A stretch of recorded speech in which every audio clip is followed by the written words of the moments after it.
You're listening to Montreal Now with Aaron Rand and Natasha Hall on CJAD 800. That is James Mennie. He is over at the Montreal Gazette. So Jim, might as well start with this housing issue. We're going to have the mayor coming up in just a couple of minutes to hear what she had to say about this with Elias this morning.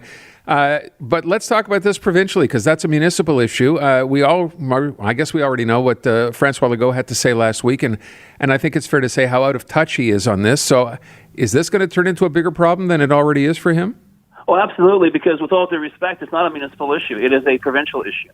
I listened to Madame Plante with Elias this morning, and she's being a bit disingenuous, but she's not being entirely wrong either. In the end, this drops directly in Quebec's lap. There is no housing shortage. There's plenty of houses out there. If you're rich or if you're well-to-do, the fact is there is a lack of affordable housing, and this lack of housing, maybe not the apocalypse that some people are calling for this July 1st, but it is a growing concern. I mean, there's lots of times you'll hear the conversation where people of a certain age are saying, thank God I'm not 20 anymore because it would have been possible for me to get my start. I mean, never mind buying a house, just finding a rent that you can afford to pay. Life has changed fundamentally for people in that, that once 18 to 4-year-old demographic that you decide, what we bought and how fashion was unfolding. They are facing a brick wall, and no matter how well educated you are, how smart you are, unless you got a big bag of money behind you, life is going to be tough. And between the economic uncertainty that we're all of us facing, that hill just got a whole heck of a lot steeper for them to climb. The only way out of this, I mean, we can have public, public discussions about it or public consultations or whatever. The bottom line is the province has to, and yes, stick its hand out to the feds as well, has got to go and on its own build affordable housing for people who need it. And I've heard, I was listening to you guys yesterday you were talking about this, and you were talking to these landlords. And listen, they may sound like Dickensian kind of villains when they say, I'm not a charity, I'm a business, but that's exactly what they are. And they have their agenda. This is what governments exist to do. They exist to help out people, and we're not talking about a small demographic here. We're not talking about a very narrow slice anymore. We're also talking about how people are going to get ahead in their lives. I mean, housing is a fundamental issue. Some people say it's a right, but it's certainly a fundamental issue, whether it's rental or to buy. And if government just doesn't step up now, Quebec certainly, and with the assistance of the feds, tant mieux, this will be more than a crisis. This is going to be something that is going to affect our very future. When I say our, I mean the province of Quebec, whether it's economic, whether it's social. You can't keep a generation of people penned in simply because, they can't buy into the market. You've got to help people out, and it's not with welfare payments. It's by giving them, they'll pay, but give them housing that they can afford, build it, stop talking about it. And yeah, I mean, Francois Legault, I get it. He's someone from the last generation. He's from my generation. And, we had, it wasn't a myth back then, right? You worked hard, studied hard, blah, blah, blah, blah, blah, and your life would unfold as it should. That no longer exists. People need help, and it's time for the government to do it. Are people getting wise to this shtick, if you will? Like this sort of, as you said, this old school, pat him on the head, give him a check, and off you go on your merry way and vote for me? Well, no, the $400 ain't going to cut it no more. What you're going to have to do is say, listen, I am building X number of thousands of units because no Quebecer should not be able to afford to have a roof over their head, whether it's rental properties, whether it's properties to buy. That should be a fundamental concern of this or any other government. And for the provincial government is at ground zero. This is not a federal issue, and nor is it a municipal issue. Although I would add, having listened to that interview, and I'm telling folks who are listening now, by all means, when it gets re-aired today, listen to every single word she says, because the bottom line here is that the bureaucracy in Montreal could never afford to have its own housing program, but my God, they sure have the money to pay for all kinds of consultations, red tape, and stalls that are keeping projects on the back burner when we desperately need them. So yeah, Madame Plante, you do have a role to play here. I won't say that you're disconnected, but I will say that you are being a tad disingenuous. And as for Francois Legault, someone's going to have to sit down, tell him he's in the 21st century, and things are not the same way as when he was 20 years old. And who is that going to be, Jim? Sorry? Who's that going to be? Well, it might be the voters. It might be the polls. I mean, certainly the polls are the only thing that Francois Legault listens to.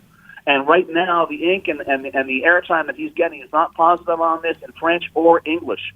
And certainly, I think for every one reporter who will be covering Canada Day festivities this weekend, there will be 10 out on the streets talking to people trying to find a place to live. All right, we'll see what comes of that. The other story today is federal story. Again, been brewing for a while. This is kind of pushback. This is going to be an interesting battle, I think, Jim, right? You have the big Facebook, the social media giants, so Meta and Google. And today, Google's the one that stepped up. Meta's already said they would stop redistributing Canadian news. Google did the same today. I know this is not happening tomorrow. I think Google's timeline here is about by the end of the year. Mm-hmm. What happens at the end of the day here? The government's, I guess best intentions in this particular case are not panning out. The idea here is to try to, help Canadian media, help them get some money from these mega giants in social media, yet they're walking away from us. So how does this play out in your opinion? Well, as far as I'm concerned, what happened today, metaphorically speaking, is that Google sat down in a chair in front of a table across from the Trudeau government. As Google sat down, Meta was standing right behind them. Google reached into a drawer and pulled out a revolver and just put it on the table and says, what are you going to do now? This is extortion. This is a threat. Okay? So the feds have got a very simple course here. You either cave, all right, and let Canadian media die because Meta and Google are, yes, they are creating links and whatever, but the fact is they're parasiting off of content being produced by Canadian newsrooms. And with all due respect, Aaron, it ain't a federal story. This is everybody's story because this stuff is going to get real. And maybe there are a lot of people out there who are thinking, well, what's the big deal? I'll still be able to look at, well, maybe you will be able to find news on there, but chances are, certainly in Canada, you'll be seeing a lot more pictures of somebody's lunch than you will reading about what's going on in your own country. The advertisers figured it out. They figured out that Meta and Google were the launch points for people to go to find stuff. It is for me. I'm looking for a news story. I will Google the news story under the news category, and all the stories pop up. Makes life a lot easier for me and for other news consumers. The thing is, the content that is there is being produced by sources which, in many cases, aren't seeing a single nickel of the revenue, of the billions that both these giants are pulling in. So frankly, if they want to play rough, I think there are ways as well that the feds can figure out a way to play rough with them as well. I mean, we'll see. It might end up being a game of chicken. It might end up turning social media perhaps into a less attractive area that people might actually have to seek out other sources of information, other platforms of information. I wouldn't be complaining about that. We are where we are, though. And that's what the market wanted, and that's how they want to shop for their news. And perhaps they might be shooting themselves in the foot, the giants, simply because if people are just seeing pictures of someone else's lunch, maybe they say, I'm not going to waste my time on Facebook. So that's what that's what I was going to ask you, Jim. Like, can you give us a big picture for those people who are like, I'm fine with baby pictures and puppy pictures on social media. I don't need it for my news. Why does it matter?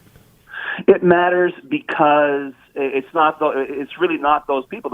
There are a lot of people out there who are reading Gazette stories who, as far as I know, have never actually logged on or hit the Gazette news site. Yep. They're getting it through Google. I know many, if not most, of our online referrals come from Google and come from Meta.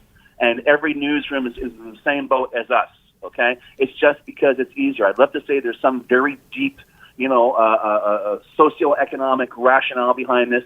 This is what the Internet taught us. It turned us into these things. We will do anything that's easy. And if you make it difficult, we won't do it. Maybe that'll be the trick. If the feds want to play nasty the way the Giants are playing, they may turn around and say, maybe I'm not going to make it so easy for you to access Facebook or Instagram or whatever. Governments have done this in the past.